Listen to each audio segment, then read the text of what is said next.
নমস্কার, welcome to learning history Jayanta.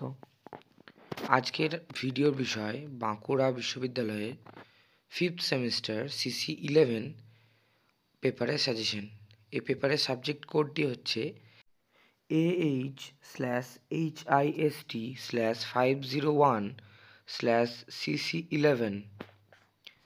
প্রসঙ্গত বলে রাখি, জয়ন্ত স্যার বাঁকুড়া বিশ্ববিদ্যালয়ের অনলাইনে টিউশন পড়ান এবং নোট প্রোভাইড করেন।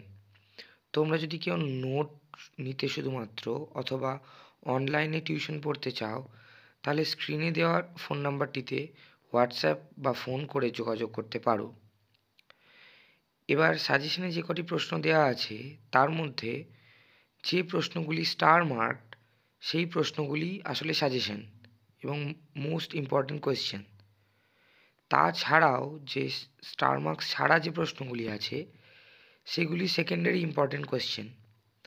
অর্থাৎ এই যে স্টার মার্ক প্রশ্নগুলি খুব ভালোভাবে তোমরা প্র্যাকটিস করবে এবং এই স্টার মার্ক কোয়েশ্চেনগুলি প্র্যাকটিস করার পর এই নন স্টার মার্ক কোয়েশ্চেনগুলি তোমরা দেখবে। অতএব মূল সাজেশন আসলে এই স্টার মার্ক কোয়েশ্চেনগুলি এবং যেগুলিতে স্টার মার্ক নেই সেগুলি এক্সট্রা কোয়েশ্চেন হিসেবেই দেওয়া হয়েছে। আশা রাখছি তোমরা সবকটি প্রশ্ন খুব ভালোভাবে প্রিপেয়ার করবে যাতে তোমাদের পরীক্ষায় খুব ভালো রেজাল্ট হয়। প্রথমে 10 মার্কসের প্রশ্নগুলির মধ্যে ইতালিতে ফ্যাসিবাদের উদ্ভবকে তুমি কিভাবে ব্যাখ্যা করবে। 2 নম্বর প্রশ্ন, ইউরোপের উপর আর্থিক মহামন্দা 1929-এর প্রভাব বিশ্লেষণ করো। এটি একটি স্টার মার্ক প্রশ্ন। 3 নম্বর, জার্মানিতে নাৎসিবাদের উত্থান তুমি কিভাবে ব্যাখ্যা করবে। 4 নম্বর, কাইজার দ্বিতীয় উইলিয়াম বিসমার্কের পররাষ্ট্রনীতি থেকে কোন কোন ক্ষেত্রে সরে এসেছিলেন।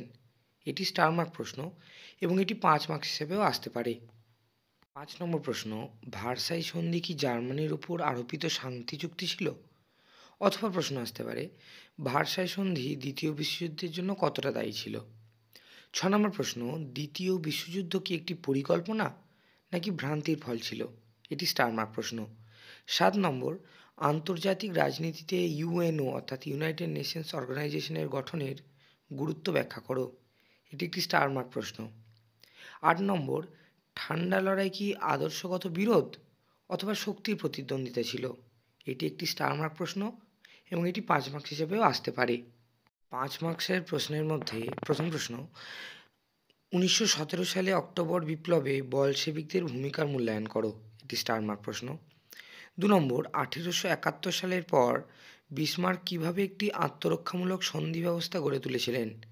এটি একটি স্টার মার্ক প্রশ্ন। 3 নম্বর, নব সাম্রাজ্যবাদের অভ্যুত্থান কিভাবে হয়েছিল। এটি একটি স্টার মার্ক প্রশ্ন। 4 নম্বর, 1905 খ্রিস্টাব্দে রুশ বিপ্লবের মূল ঘটনা আলোচনা করো। 5 নম্বর প্রশ্ন, ট্রুম্যান ডক্ট্রিন ও মার্শাল প্ল্যান এর উপর সংক্ষিপ্ত টিকা লেখো। এটি একটি স্টার মার্ক প্রশ্ন। 6 নম্বর প্রশ্ন, তৃতীয় বিশ্বের উপর ঠান্ডা লড়াইয়ের প্রভাব বিশ্লেষণ করো। এটি স্টার মার্ক প্রশ্ন। 7 নম্বর, জাতিসংঘের ব্যর্থতার কারণগুলি আলোচনা করো। 8 নম্বর প্রশ্ন, মুসোলিনি কেন আবিসিনিয়া আক্রমণ করেন।